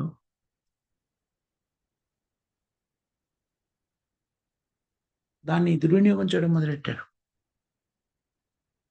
రాక్షస ప్రవృత్తి కలిగినటువంటి వ్యక్తులంతా చేసే పని ఇది. మనం చూస్తుంటాము పురాణాల్లో కూడాను. తపస్సు ద్వారా వాళ్ళు సిద్ధించుకున్నటువంటి తపఫలాలన్నిటి కూడాను భగవంతునికి వ్యతిరేకంగా, సృష్టికి వ్యతిరేకంగా తమను తాము అధిపతులుగా స్థాపించుకోవడానికి ప్రయత్నం చేసే ప్రక్రియలో వినియోగిస్తూ ఉంటారు. ఈ కాలంలో బైసాఖి సేన్‌కి సంబంధించినటువంటి స్థితిగతుల గురించి అతనికి వ్యతిరేకంగా అనేక రకమైనటువంటి ఆధారాన్ని సేకరిస్తారు భక్తివినోద్ ఠాకూర్. 21 రోజుల పాటు బైసాఖి సేన్ ఏ ఆహారాన్ని స్వీకరించడు. కనీసం ఒక నీటి బొట్టును కూడా తాగడు. అయినా సరే ఎలాంటి బలహీనతని కూడా కనబరచడు. ఆరోగ్యం చెడిందని కానీ, నీరసం అవ్వడం కానీ ఏమీ కనబడదు. అదే విధంగా అనేక మంది రోగగ్రస్తుల్ని రోగాల నుంచి నయం చేస్తూ ఉంటాడు. 17వ రోజు ఈ న్యాయ విచారణ జరుగుతున్నప్పుడు, న్యాయ విచారణ జరుగుతూ మళ్ళీ కోర్టు విరామాన్ని స్వీకరించినప్పుడు బైసాఖి సేన్ పైకి లేచి భక్తివినోద్ ఠాకూర్ వైపు చూస్తూ గట్టిగా అరుస్తాడు. నువ్వు గమనించావా మీ ఇంట్లో జరుగుతున్నటువంటి సంఘటనలు? అయినా కూడా నువ్వు నిజాన్ని గ్రహించలేకపోతున్నావు. నేను దేవాది దేవుడిని ఎప్పుడు గ్రహిస్తావు? నేనే భగవంతుడిని. నా చిట్ట చివరి నా చిట్ట చివరి రోజు, ఏ రోజైతే నువ్వు నీ నిర్ణయాన్ని ప్రకటిస్తావో అదే నీ చివరి రోజు. నువ్వు కూడా మరణిస్తావు. ఇలాగా భగవత్ అవతారాల్ని దూషించేవాళ్ళు, లేకపోతే అవమానపరిచేవాళ్ళు ఎలాగైతే మృత్యువు బాధపడతారో, అలాగే నువ్వు కూర్చున్నావు కదా! నీ జడ్జిమెంట్ ఇవ్వగానే, నిర్ణయం చేయగానే అక్కడికక్కడే నువ్వు మరణిస్తావు. ఇది నా ఆజ్ఞ, ఆదేశము అని చెప్తాడు. ఆ రోజు భక్తివినోద్ ఠాకూర్ తిరిగి ఇంటికెళ్తాడు. అతను న్యాయస్థానంకి న్యాయమూర్తిగా ధరించినటువంటి వస్త్రాల్ని మార్చుకున్న తర్వాత వెంటనే అతనికి హృదయంలో కుడివైపున విపరీతమైనటువంటి నొప్పి కలుగుతుంది. అలా కాలం గడుస్తున్న కొద్దీ ఆ నొప్పి ఇంకా ఇంకా పెరుగుతుంది. అయినా సరే భక్తివినోద్ ఠాకూర్ తన నిర్ణయంలో ఎలాంటి మార్పుని కూడాను తీసుకురాడు. దృఢ సంకల్పంతో ఉంటాడు. కానీ మరుసటి రోజు తన తుది నిర్ణయాన్ని వెలువరించడానికి న్యాయస్థానానికి ఎలా వెళ్ళగలను అని ఆలోచిస్తూ ఉంటాడు. ఉదయం కూడాను అతని హృదయంలో కలిగేటువంటి కుడివైపున ఛాతీలో కలిగేటువంటి వేదన అలాగే ఉంటుంది. దాదాపుగా 9-10 గంటల ప్రాంతంలో కొంతవరకు అతని నొప్పి తగ్గుతూ వస్తూ ఉంటుంది. అప్పుడు ఆయన తన తీర్పుని వెలువరించడానికి సిద్ధపడుతుందని రాస్తుంటాడు.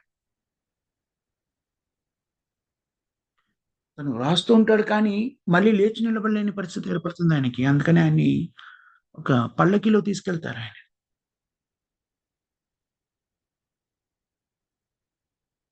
ఆ చివరి రోజు న్యాయ నిర్ణేతగా న్యాయాన్ని వెలువరించే రోజు, తీర్పును వెలువరించే రోజు వేల మంది యోగులు, వేల మంది మనుషులు ఈ యోగి యొక్క అనుయాయులు న్యాయస్థానం ముందు గుమిగూడుతారు. అయినా సరే లోపల ఈ తీర్పు అనేటువంటిది వివరించబడుతుంది. భక్తివినోద్ ఠాకూర్ చెప్తారు, బైసాఖి సేన్ అపరాధి, రాజద్రోహానికి ప్రణాళికను సిద్ధం చేశారు. ఒరిస్సా ప్రభుత్వాన్ని మరియు జాతీయ ప్రభుత్వాన్ని, బ్రిటిష్ రాజ్యాన్ని కూల్చాలని అనుకున్నారు. అందుకని ఈ వ్యక్తిని 18 మాసాల పాటు కఠినమైనటువంటి కారాగార శిక్ష విధిస్తున్నాను. ఎప్పుడైతే బయట ఉన్న వాళ్ళంతా కూడా బైసాఖి సేన్‌కి శిక్ష పడింది అని తెలుసుకుంటారో, చాలా పెద్దగా వాళ్ళు ఆందోళన చేయడం మొదలెడతారు. ఇది అన్యాయం అని అరుస్తారు. బైసాఖి సేన్ని కారాగారం నుంచి తీసుకెళ్తారు. కోర్టు హాల్ నుంచి బయటకు తీసుకెళ్తారు.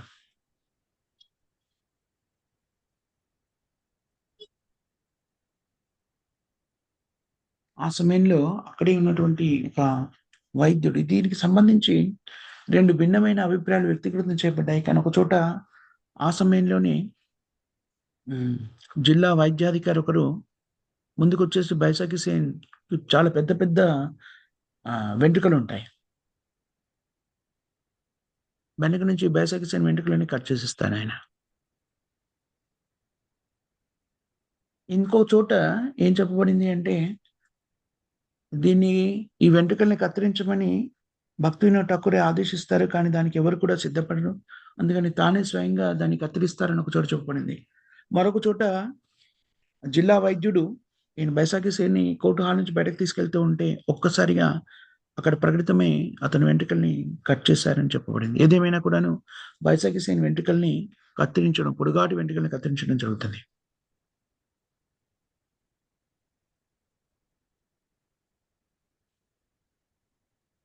ఎందుకంటే చాలా మంది యోగులు తమ శక్తులన్నీ కూడా తమ వెంట్రుకల్లో దాచి ఉంచుతారని చెప్పడం జరిగింది అని.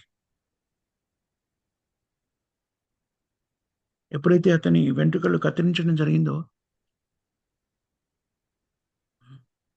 వెంటనే ఈ బైసాకి సేన్ నేల మీద పడిపోయాడని, నడవలేని స్థితికి చేరుకున్నాడని,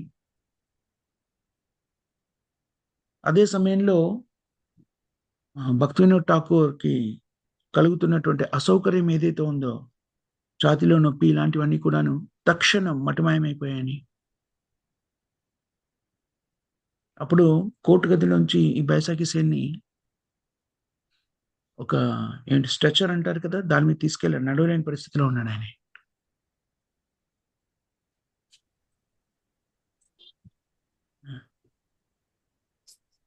ఎప్పుడైతే తల వెంట్రుకల్ని కట్ చేయడంతోనే శక్తులన్నీ కోల్పోయాడని తెలుసుకున్నారో, బయట గుమిగూడిన వ్యక్తులంతా కూడాను మెల్లమెల్లిగా తమ తమ స్థానాలకు జారుకున్నారు.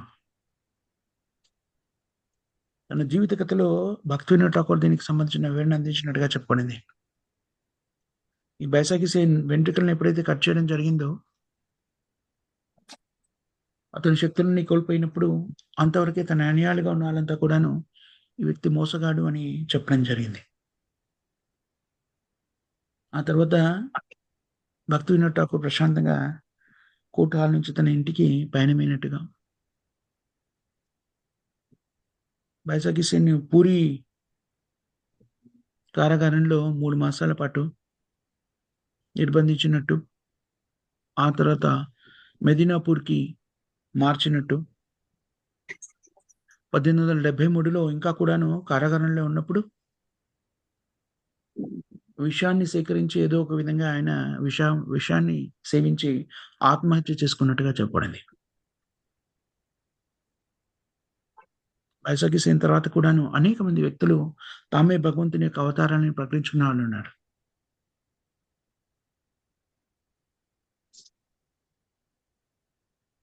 యశ్పూర్ అనే గ్రామంలో ఇంతకుముందు బ్రహ్మగా ప్రకటన చేసుకున్నటువంటి వ్యక్తి బైసాకి సేన్ ఇంతకుముందు ఉన్నటువంటి అనుయాయుల్ని మళ్ళీ ఏకీకృతం చేసి ఇలాంటి ప్రక్రియకి నిమగ్నమైనప్పుడు ఇలాంటి శిక్షకు గురైనట్టుగా, అదే విధంగా కందగిరి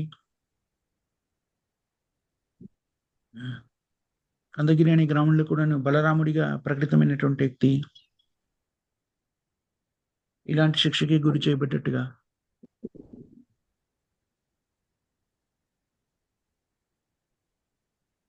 భక్తి వినోద్ ఠాకూర్ తన జీవిత కథలో మనకి విశదీకరించి చెప్తారు. దుర్వాసముని ఎప్పుడైతే విశుద్ధమైన భక్తుడైన అంబరీష్ మహారాజుని శిక్షించే ప్రయత్నం చేసినప్పుడు ఏం జరుగుతుంది? అతనికే శిక్ష పడుతుంది. అదేవిధంగా భక్తి వినోద్ ఠాకూర్ విశుద్ధమైనటువంటి భక్తుడు. అతన్ని శిక్షించే ప్రయత్నం చేసినప్పుడు అత్యంత యోగశక్తిని కలిగినటువంటి వ్యక్తి అయినటువంటి బైసాకి సేన్ లాంటి వాళ్ళు కూడాను భగవంతుని కృప వల్ల భక్తి వినోద్ ఠాకూర్ పరిరక్షించబడ్డాడు. బైసాకి సేన్ లాంటి వాళ్ళు శిక్షించబడ్డారు.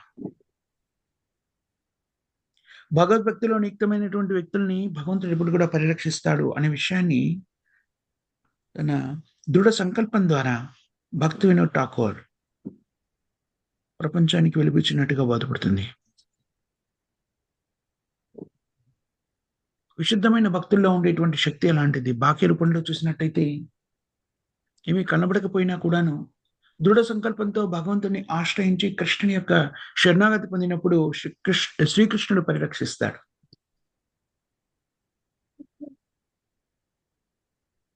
విశుద్ధమైన భక్తులు శక్తివంతులుగా ఎలా మారుతారు? వాళ్ళు కృష్ణుని యొక్క పరిరక్షణలో ఉంటారు కాబట్టి శక్తివంతులుగా మారుతారు. ఎన్నో సంవత్సరాలు, కోటాను కోట్ల సంవత్సరాలు, అనేక లక్షల వేల లక్షల జన్మల తర్వాత సంప్రాప్తించుకున్నటువంటి యోగ విద్యలు కూడాను విశుద్ధ భక్తుడి ముందు నిర్వీర్యమైపోతాయి అని భక్తి వినోద్ ఠాకూర్ ధృవీకరించారు తన ప్రవర్తన ద్వారా. చూడండి, ఎంతటి దృఢ సంకల్పం కావాలి. దానికి ఎదురుగా కనబడుతున్నాయి. కుటుంబ సభ్యులకి వేదనలు కలుగుతున్నాయి, తనకి వేదన కలుగుతోంది. ఈ వ్యక్తి ఎదురుగానే రకరకాలైనటువంటి యోగ విధానాల ద్వారా మామూలు వ్యక్తులకు సాధ్యం కాని ప్రకటితం చేస్తున్నారు. రోగగ్రస్తులైనటువంటి వాళ్ళని వ్యాధిని నిర్మూలన చేస్తున్నారు కళ్ళ ఎదుటని. అయినా సరే పరిపూర్ణమైన విశ్వాసాన్ని, భగవంతుని మీద పరిపూర్ణమైన విశ్వాసాన్ని కలిగి ఉండి,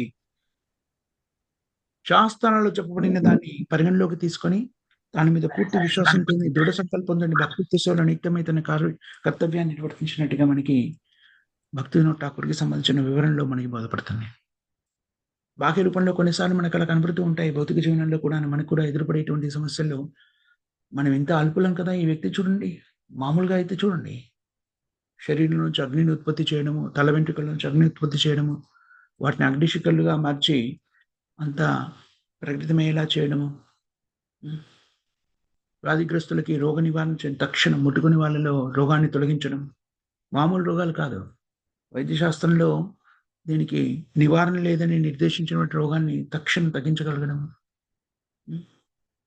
ఇవన్నీ కూడా ఖచ్చితంగాను సిద్ధులే, దాంట్లో సందేహం లేదు. కానీ ఇలాంటి సిద్ధులన్నీ కూడాను భగవద్భక్తి ముందు భగవంతుణ్ణి శరణాగతి పొందినప్పుడు ఇవన్నీ కూడాను తుతునీయాలు, పనికి రాకుండా పోతాయి అనే విషయాన్ని పరిపూర్ణమైన సంకల్పంతో, దృఢ సంకల్పంతో మనం భగవంతుని ఆశ్రయించినప్పుడు ఈ అనుభవాన్ని మనం పొందగలుగుతాము. దీన్ని ప్రపంచానికి వ్యక్తీకరించడానికి భక్తి వినోద్ ఠాకూర్ తన దృఢ సంకల్పంతో ఇలాంటి వాళ్ళని అనేకుల్ని కూడాను తుదముట్టించినట్టుగా మనకి బోధపడుతుంది. ఇది వైష్ణవాచార్యుల యొక్క జీవన విధానం. కేవలము భక్తి ప్రచారం మాత్రమే కాదు, ఇలాంటి సమాజానికి అవరోధాలు కల్పించే వ్యక్తుల్ని కూడాను నిర్మూలించడంలో తమ భక్తి మార్గాన్ని మళ్ళీ ఎలాంటి దౌర్జన్యకర స్థితిని స్వీకరించలేదు భక్తి వినోద్ ఠాకూర్. భగవంతుడి మీద పరిపూర్ణమైన విశ్వాసం నుంచి తన కర్తవ్యాన్ని నిర్వర్తిస్తూ భగవత్ కృపని పొంది భగవంతుని చే పరిరక్షించబడతాడు. విశుద్ధమైన భక్తుడు పరిపూర్ణమైన విశ్వాసాన్ని కలిగినప్పుడు భగవంతుడి పరిరక్షించబడతాడు అనే దాన్ని నిర్ధారించినట్టుగా మనకి బోధపడుతుంది. ఇలా భక్తి వినోద్ ఠాకూర్‌కి సంబంధించినటువంటి అనేక రకమైనటువంటి లీలలు మనము అధ్యయనం చేయవచ్చును. అనేక సందర్భాల్లో ఇలాంటి మోసపూరితమైనటువంటి యోగులని నిర్మూలించినట్టుగా మనకి భక్తి వినోద్ ఠాకూర్ జీవిత చరిత్రలో కనబడుతుంది. భక్తి వినోద్ ఠాకూరే శ్రీల ప్రభుపాదుల వారి గురువు అయినటువంటి భక్తి సిద్ధాంత సరస్వతి గోస్వాముల వారి తండ్రి గారు. భక్తి సిద్ధాంత సరస్వతి గోస్వాములకి ఎవరిని గురువుగా స్వీకరించాలనే విషయంలో మార్గనిర్దేశన చేసి గౌరకిషోర్ దాస్ బాబాజీని గురువుగా స్వీకరించమని నిర్దేశించింది కూడా అతనే. గౌరకిషోర్ దాస్ బాబాజీ మహారాజ్ భక్తి వినోద్ ఠాకూర్‌ని తన గురువుగా స్వీకరించారు. తన శిష్యుడి దగ్గర శిష్యుడిగా చేరమని తన పుత్రునికి ఆదేశించాడు భక్తి వినోద్ ఠాకూర్. వినోద్ ఠాకూర్ అనంతమైనటువంటి దివ్య లీలల్లో ఇది ఒక చిన్న నీటి బిందువు లాంటిది.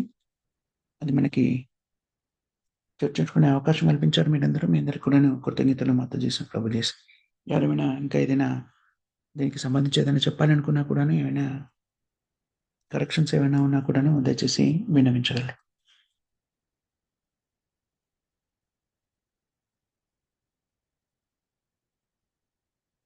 ఎవరికేమి చాలా చక్కగా చెప్పారు ప్రభుజీ. కళ్ళకి కట్టినట్టు చెప్పారు.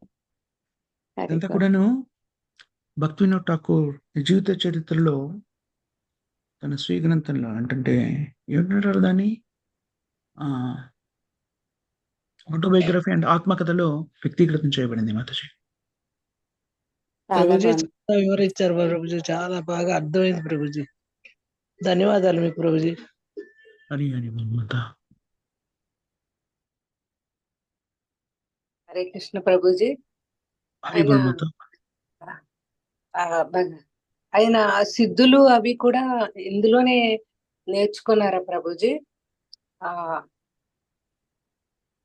సిద్ధుల గురించి చెప్పారు చూడండి. భగవత్ నామంతో అవి కూడా మాయమైపోయినాయి. అవి ఇక దాంట్లో ఏమి లేదని చెప్పారు కదా, జస్ట్ ఇందులోనే చెప్పారు. ప్రకటితం చేసింది బైసాకి సేన్ కదా, ఆ మోసపూరితమైన యోగి. భక్తి వినోద్ ఠాకూర్ ఏ సిద్ధుల్ని ప్రకటితం చేయలేదు కదా, సిద్ధుల్ని ప్రకటించలేదు. కానీ పరిపూర్ణమైన విశ్వాసాన్ని కలిగి ఉన్న విశుద్ధమైన భక్తుడు భగవంతుడి నుంచే పరిరక్షించబడ్డాడు.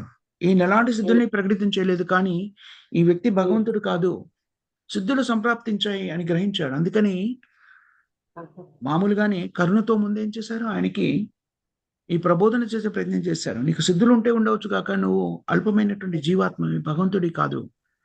అది సంగ్రహించి దాని ప్రకారంగా జీవనాన్ని కొనసాగించమని వ్యక్తీకరించినప్పుడు ఆయన అంగీకరించలేదు బైసాఖీసేన్ కదా. సిద్ధులు ఎవరు ప్రకటితం చేశారు? బైసాఖీసేన్ ప్రకటితం చేశారు. భక్తి వినోద్ ఠాకూర్ ఎలాంటి సిద్ధుల్ని ప్రకటితం చేయలేదు. ఏమైనా చేశారు ఆయన? లేదు. పరిపూర్ణమైన విశ్వాసాన్ని కలిగి ఉన్నాడు, విశుద్ధ భక్తుడు, అంతే.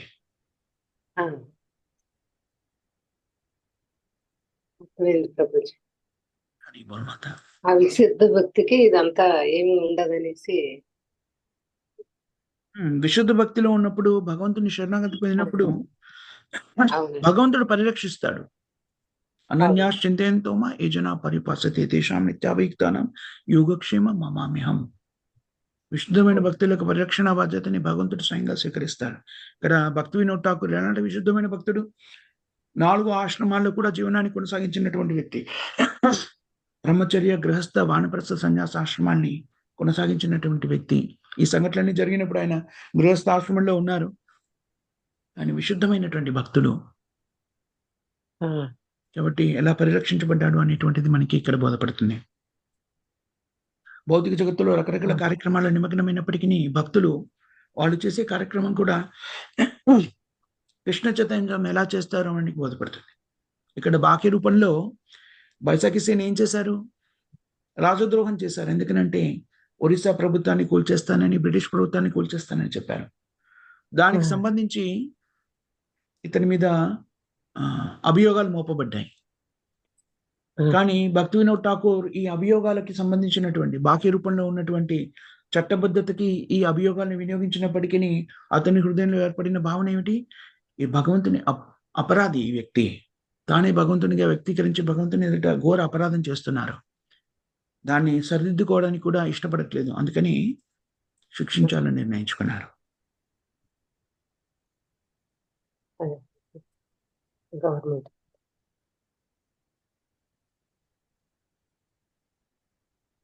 అర్థమైంది ప్రభుజీ. హరి బోల్ మాత్రం. ఈరోజు కీర్తన ఆలపించవలసింది ఎవరమ్మా?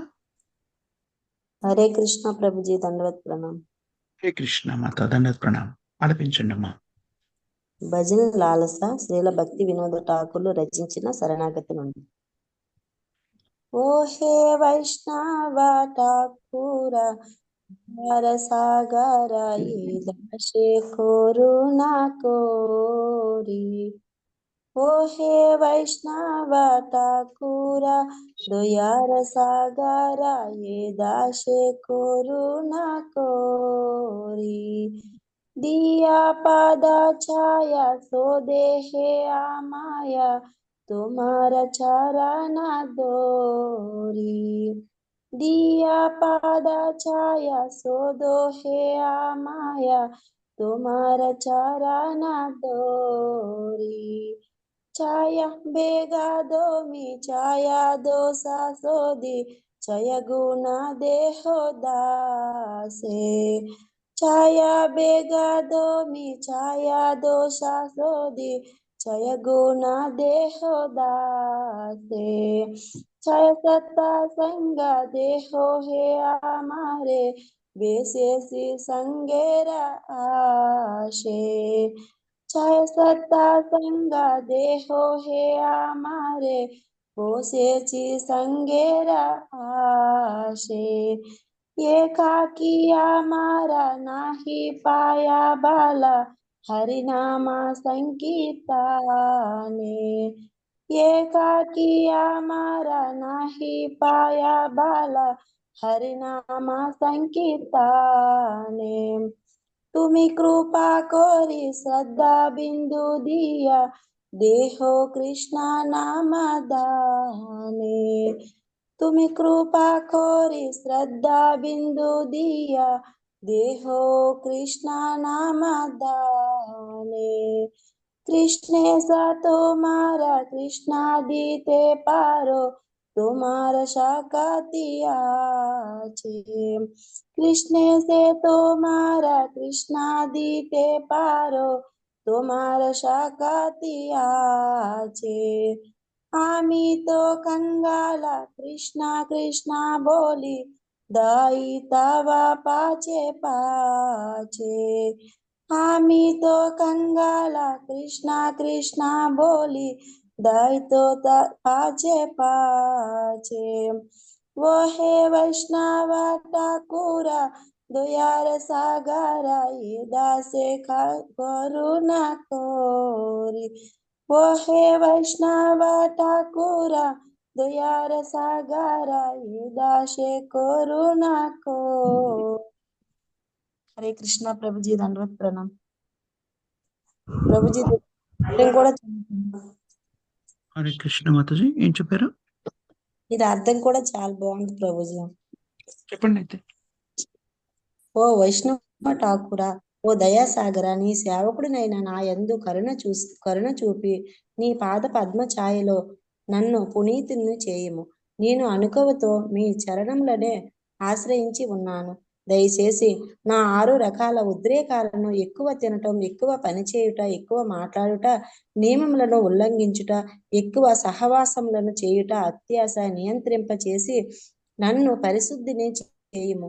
నీ ఈ సేవకుని 6 మంచి లక్షణములను ఉత్సాహము, ధైర్యము, నిశ్చయము, సరైన నడవడిక, భౌతిక సహవాసములను విడుచుట, భక్తులతో స్నేహము ప్రసాదింపుము.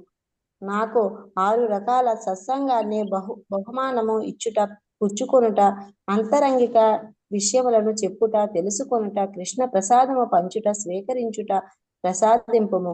నేను నీ సహవాసము లభిస్తుందనే ఆశతో ఇక్కడ కూర్చొని ఉన్నాను. ఒంటరిగా హరినామ సంకీర్తన చేసే శక్తి నాకు లేదు. కాబట్టి నేను మిమ్మల్ని అర్థిస్తున్నాను. నా యందు దయవుంచి అనువంత విశ్వాసాన్ని, కృష్ణనామ ధనాన్ని ప్రసాదింపము. శ్రీకృష్ణుడు నీవాడు. నీవు నాకు శ్రీకృష్ణుని ఇయ్యగలవు. మీ శక్తి అటువంటిది. నిజానికి నేను దౌర్భాగ్యుడినని కృష్ణ కృష్ణ అంటూ రోధిస్తూ నీ వెంట పరిగెడుతున్నాను. హరే కృష్ణ ప్రభుజీ దండవత్ ప్రణాం. కృష్ణ మాతాజీ దండవత్ ప్రణాం. ప్రేమతోని ఎవరు చెప్తారమ్మా? చెప్పురా. బర్త్డే సాంగ్ ఎవరికి?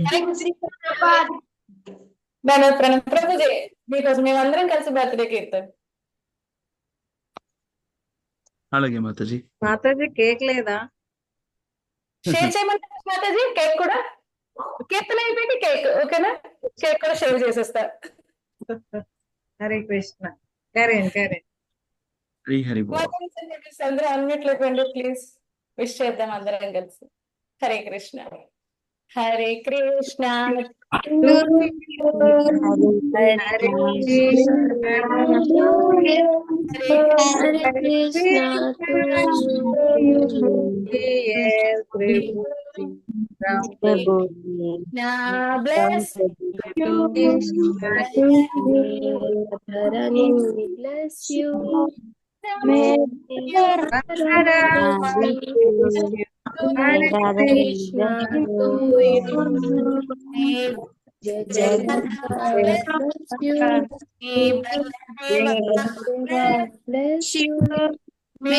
Subhadra Mai bless you. Hare Krishna.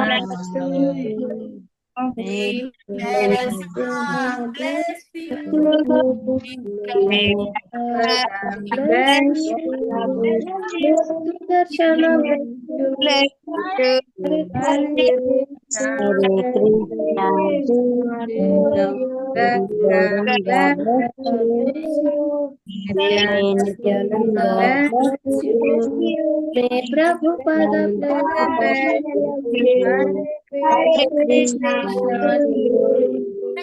conscious appearance day Prabhuji. Hari Hari బోల్. మాతాజీ ప్రభుజీ.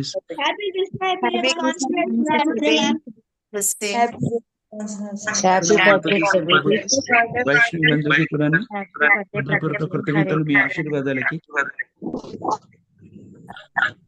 పంచాకల్పతరుపాసిందోపేక్షితానాం భావనేభ్యో వైష్ణవేభ్యో నమః.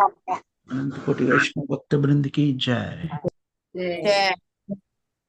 భక్తి వినోద్ ఠాకూర్ అపీరెన్స్ డే కి జై. రామ్ ప్రభుజీ కి జై. మాతాజీ మహామంత్రం చెప్తాం 3 times.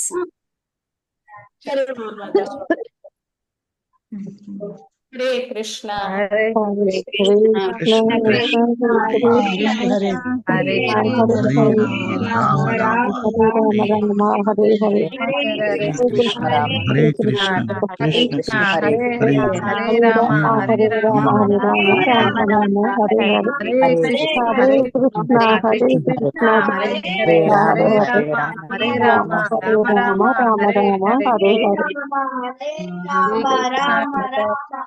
కృపా సిద్ధిరస్తు.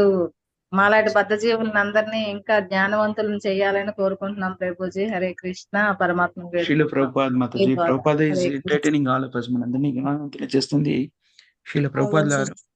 అలా సేవలు నియుక్తులు చేశారు. మీ అందరి కృప వల్ల ధన్యవాదాలు. మీ అందరికి కూడా మాత చేశాం ప్రభు చేసి జగద్గురు శ్రీ జగద్గురు జై. శ్రీల ప్రభుకి జై జై రామాచార్య హరిదాస్ ఠాగూర్ కి జై కి జై శ్రీమద్ భాగవతం కి జై శ్రీమద్ భగవద్ గీత కి జై అనంతరం శ్రీ రాధాకృష్ణ కి జై ప్రభుజీకి జై హరే కృష్ణ ప్రభుజీ ధన్యవాదాలు. హరే కృష్ణ మాతాజీ సం ప్రభు జై ప్రహ్లాద్ ప్రభు की जय श्री हर्षिणी माता जी की जय सामवेद भक्त वृंद की जय श्रील जय। प्रभुपाद की जय జై श्रील भक्ति विनोद ठाकुर की जय జై thank you very much Mataji సం ప్రభుజీస్. చక్కగా భక్తి వినోద్ ఠాకూర్ లీలని చర్చించే అవకాశం కల్పించారు. మీ అందరూ కూడాను హృదయపూర్వకంగా మీ అందరి ఆశీర్వాదాలు నాకు అందించారు. మీకు కూడా కృతజ్ఞతలు. ప్రభుజీ ధన్యవాదాలు. హరే కృష్ణ ప్రభుజీ హరే కృష్ణ ప్రభుజీ దండోత్ ప్రణామ్. ధన్యవాదాలు ప్రణామ్ మాతాజీ సం. కృష్ణ ప్రభుజీ హరి హరి బోల్ ధన్యవాదాలు ప్రణామ్. ప్రభుజీ ధన్యవాదాలు. ధన్యవాదాలు ప్రణామ్ మాతాజీ సం ప్రభుజీ.